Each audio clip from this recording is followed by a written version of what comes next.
నమస్తే.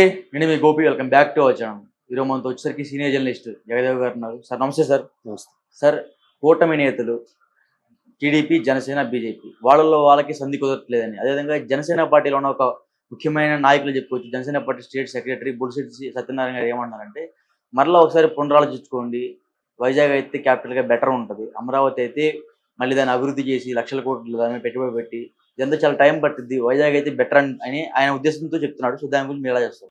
మరి అలా ఎందుకు మాట్లాడతారు అనేది నాకు తెలియదండి. ఎందుకంటే ఉన్న అపోహల్ని మరి కాస్త పెంచడానికే ఇటువంటి నాయకులు మరలా స్టేట్మెంట్లు ఇస్తారేమో అని అనిపిస్తుంది. అసలు కూటమి ఏర్పడిందే అమరావతి కాన్సెప్ట్ ని ఎక్కడ కెలకలేదుగా. కూటమిలో టీడీపీ జనసేన కలిసి వెళ్ళడానికి ప్రభుత్వ వ్యతిరేక ఓటును చేల్చకూడదు ఒకే కాన్సెప్ట్. అండ్ మోర్ ఓవర్ అప్పుడు వైసీపీ వాళ్ళు కానీ జనసేన వాళ్ళు కానీ 2014లో అందరూ ఏకీభవించారు కదా. అమరావతిని ఎప్పుడు ఎవరు విభేదించలేదుగా. ఈవెన్ జగన్మోహన్ రెడ్డి గారు కూడా 2014 నుంచి 18 మధ్యలో మేము అమరావతిని యాక్సెప్ట్ చేస్తామని స్టేట్మెంట్ ఇచ్చారు. 19లో గవర్నమెంట్ వచ్చాక ఆయన స్టేట్మెంట్ మార్చాడు, 3 రాజధానులు అన్నాడు. అది కూడా ఏ రాజధాని చేయలేదు. సో అప్పుడెవరు మాట్లాడిన వాళ్ళు ఇప్పుడు ఎలా మాట్లాడతారు? ఊరికే లేని వార్తలో నిలబడడానికి మాట్లాడతారా, లేదా లేని హైప్ ఒక్కసారి మీడియా దృష్టిని అంతా తన వైపు మళ్లించుకోవడానికి మాట్లాడతారా అన్నది వాళ్ళే చెప్పాలి. అంతే కదా. చంద్రబాబు నాయుడు గారు డే 1 నుంచి ప్రమాణ స్వీకారం మరుసటి రోజే అమరావతి పరిస్థితులు ఎలా ఉన్నాయి, అసలు ఇక్కడ కౌంటింగ్ అయిన తర్వాత ఢిల్లీ అక్కడికి వెళ్ళారు కదా. ఢిల్లీ వెళ్ళినప్పుడు కూడా వెళ్ళక ముందే ఆర్డర్స్ పాస్ చేసి వెళ్ళారంట, మొత్తం ప్రక్షాళన చేయండి, నీట్గా చేయండి అని. కౌంటింగ్ రోజు నెక్స్ట్ డే నుంచే మొత్తం ఎక్కడికెక్కడ చెత్తలు తీసేసి మళ్ళీ లైట్లు పెట్టి అమరావతి అంతా కూడా బాగా ప్రక్షాళన చేశారు. నెక్స్ట్ ఇప్పుడు గవర్నమెంట్ ఫామ్ అయ్యి కూడా ఆల్మోస్ట్ 1 month వస్తుంది. అప్పుడు ఎప్పుడు మాట్లాడిన వాళ్ళు ఇప్పుడు ఈ సెక్రటరీ అనే వ్యక్తి మాట్లాడడం ఉద్దేశం ఏంటి? జనరల్ గా అంటే జనసేన పార్టీ తరఫున స్టేట్మెంట్ ఇచ్చారా, ఆయన సొంత అభిప్రాయమా అనేది తెలియదు. అండ్ మోర్ ఓవర్ జనసేనకి ఉప ముఖ్యమంత్రి పదవి ఉంది. ఆయన కాకుండా ఆ అధినేత దగ్గర 5 శాఖలు పోర్ట్ఫోలియోలు ఉన్నాయి. సో ఇట్లాంటి వ్యక్తులు ఈ విధంగా స్టేట్మెంట్ ఇవ్వడం వల్ల అనవసరంగా కూటమిలో ఉండే స్థానికంగా ఉండే అభ్యర్థుల మధ్య డిస్టర్బెన్స్లు తప్ప కూటమి మొత్తం వస్తుంది రాదు. మళ్ళీ స్థానికంగా ఆయన ఏ నియోజకవర్గం చెందిన వ్యక్తి, ఆ నియోజకవర్గం సంబంధించి ఉండే వ్యక్తులకి టీడీపీ జనసేనకి చిన్న చిన్న పొరపచ్చలు లాంటివి వస్తాయి. ఒకవైపు ముఖ్యమంత్రి, కూటమిలో ఎక్కువ సీట్లు గెలుచుకున్న టీడీపీ నేత, వీళ్ళందరూ వాళ్ళు క్లియర్గా అమరావతిని మరలా క్వార్టర్స్ని కానీ ఆఫీసెస్ ఛాంబర్స్ కానీ అన్ని ఎక్కడికక్కడ సెట్ చేయాలి, ఎన్నేళ్ళలో పూర్తవుతుంది ఏంటి, అమరావతి రైతుల మొక్కులు ఇన్ని చూసినా కూడా మళ్ళీ ఒక్క వైసీపీ మాత్రమే 3 రాజధానుల కాన్సెప్ట్ పెట్టింది. జనసేన ఎప్పుడు మాట్లాడలే.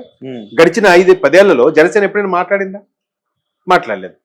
టీడీపీ ఎప్పుడైనా అమరావతికి వ్యతిరేకంగా టీడీపీలో ఉన్న ఏ కార్యకర్త కానీ నాయకులు కానీ మాట్లాడారా? మాట్లాడలేదు. బీజేపీ కూడా ఎక్కడ మాట్లాడలేదు. 14 నుంచి 19 మధ్యలో వైసీపీలో కూడా ఎక్కడ మాట్లాడలేదు.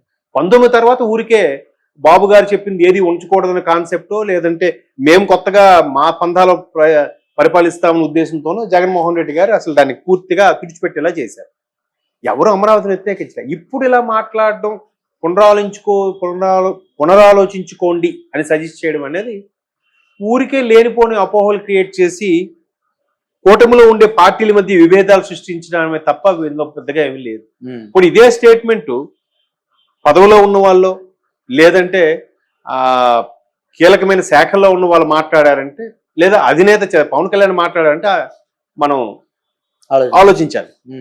ఇట్లాంటి వ్యక్తులు ఆలోచిస్తే ఎందుకు మేబీ వీళ్ళకి తగిన గౌరవం దక్కలేదని ఇలా మాట్లాడుతున్నారా, లేదా ఈయన వెనక నుంచి ఎవరైనా మాట్లాడిస్తున్నారా అనేది క్వశ్చన్ మార్క్. అంతే కదా. ఎవరు విభేదించలేదుగా, ఎవరు వద్దనుకోలేదుగా. అందరు కూడా బాధపడేది ఏంటంటే అమరావతి లాంటి highest urban land acquisition area ఇంకెక్కడా లేదు.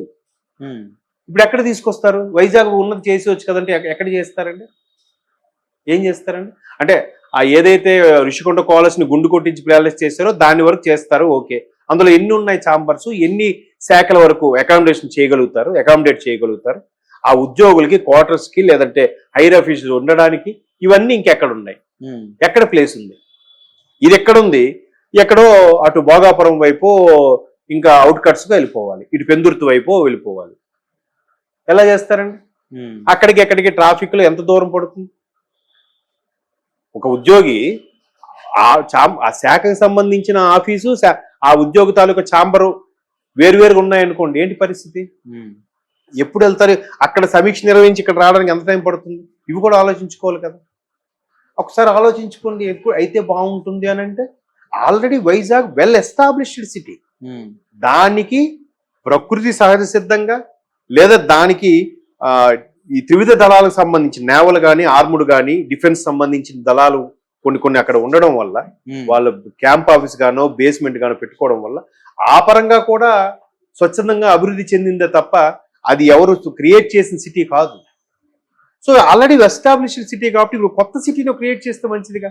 ఇప్పుడు ఈరోజు సైబరాబాద్ గురించి మాట్లాడుకుంటున్నాం కదా, అదైతే బెటర్ కదా. Vijayawada already established city, Nellore established city, Kurnool established city. కొత్త సిటీ అయితే మనకు అనుకున్న విధంగా దాన్ని ప్లాన్డ్ గా కూడా చేసుకోవచ్చు. ఉన్నదాన్ని మాడిఫై చేయాలంటే కష్టం. కొత్తగా ఏర్పడినప్పుడు రోడ్లకి ఎంత విస్తరణ ఉండాలి, డ్రైనేజ్కి ఎంత విస్తరణ ఉండాలి అనేది ప్రతిదీ ముందుగా రాబోయే 100 ఏళ్లకు ప్లాన్ చేసి కన్స్ట్రక్ట్ చేస్తారు. ఇప్పుడు హైదరాబాద్ ప్లానర్ ఎవరు? మన మోక్షగుండం విశ్వేశ్వరయ్య గారు. ఇంజనీర్స్ డే ఆయన బర్త్డే జరుపుకుంటాం.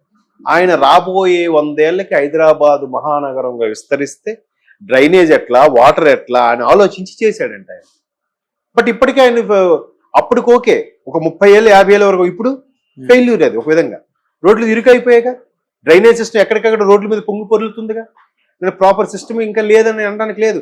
అప్పుడు పరిస్థితుల ప్రకారం ఆయన చేయగలిగాడు, ఉన్న సిటీనే చేశాడు కాబట్టి.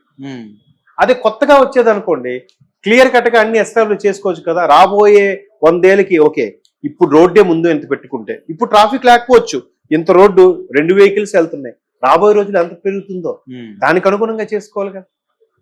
అప్పుడు చేసుకోవాలంటే ఏంటి? కొత్తదైతేనే చేయగలం, ఉన్నదైతే మళ్ళీ రోడ్ ఎంకరేజ్మెంట్ అని చెప్పి వాళ్ళకి మళ్ళీ. సో అలాగా రాబోయే 100 ఏళ్లకు సరిపోయే విధంగా ప్లాన్ చేసుకుని చేస్తే ఎస్టాబ్లిష్ అవ్వనిదైతేనే చేసుకోగలుగుతాం. కొత్తగా ఉన్నదాన్ని చేయాలంటే మళ్ళీ రోడ్లు వైండింగ్ చేయాలి, వాళ్ళకి మళ్ళీ పునరావాసం కల్పించాలి, ఇందాక చెప్పుకున్నట్టుగానే వాళ్ళకి మళ్ళీ ఎంతో వేరే దగ్గర స్థలాలు ఇచ్చి ఆ రోడ్లు పోయినందుకు ఎంతో పే చేయాలి, ఇవన్నీ ఉంటాయి. కాబట్టి ఒక కొత్త నగరాన్ని నిర్మించుకోవడం అనేది అడ్వాంటేజ్ గా ఉంటుంది ఎవరికైనా సరే. సో అందుకు దానికి ఎగ్జాంపుల్ కూడా ఆయన చూపించాడు చంద్రబాబు నాయుడు గారు. గతంలో సైబరాబాద్ అనే సిటీని నిర్మించి ఈ రోజు మనం అది చూస్తే ఇది హైదరాబాద్ అయినా అనుకుంటాం మనం చాలా మంది. అలా తయారైంది, దానికి ఒక ప్రూఫ్ కూడా ఉంది. అప్పట్లో ఆయన 95-96లో విజన్ 2020 అంటే అందరూ అవహేళన చేశారు. ఈ రోజు ఎలా ఉంది? 2020 చూసేసరికి ఎట్లా వచ్చింది అక్కడ. సో అట్లాగే ఇప్పుడు కూడా అక్కడ ఎస్టాబ్లిష్ చేసుకుంటే బెటర్గా ఉంటుంది. కానీ వైజాగ్ వస్తే ఆలోచించుకోండి అని అంటే ఈ లేనిపోని ఒక కూటమి మధ్యన విభేదాలు ఉన్నాయి, నాయకుల మధ్యన పడట్లేదు అనే దానికి పక్క నుంచి నక్కల్లా కాసుకోనండి వీళ్ళు ఎప్పుడు విభేదాలు వస్తాయో అపోహలు వస్తాయో తన్నుకెళ్ళిపోదాం అనుకుని చూసుకునే వాదం ఉండే వాళ్ళకి ఈ ఒక హింట్ ఇచ్చినట్టు అవుతుంది కదా.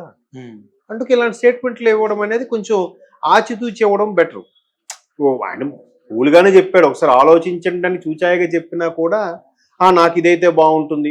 మోర్ ఓవర్ నాకు తెలిసి వైజాగ్లో నివసించే వాళ్ళు ఎవరు కూడా వైజాగ్ క్యాపిటల్ అవ్వాలని కోరుకోవట్లేదు. ఎందుకంటే వైజాగ్ పీస్ఫుల్గా ఉండే సిటీ, ఇక్కడ క్యాపిటల్ అయితే ఖచ్చితంగా క్రైమ్ రేట్ పెరుగుతుందన్న ఆందోళన కూడా ఉంది చాలా మంది, అంతే కదా.